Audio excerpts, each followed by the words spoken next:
On this control panel, you don't need to do anything for the solar, so don't worry about that. This over here is your awning control. To open the awning, the engine does have to be off.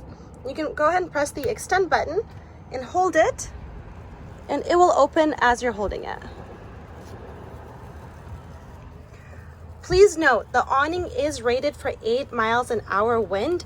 So if it's very windy where you're at, definitely close the awning. And you do want to close it overnight as well while you're not watching it.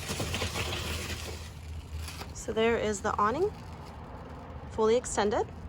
And to bring it back in, just press retract, press and hold it, and it will come in. While we're doing that, let's talk about the other buttons on here. This over here are just your lights. These are outdoor lights. That's this one. And then this is your awning light. That's this one.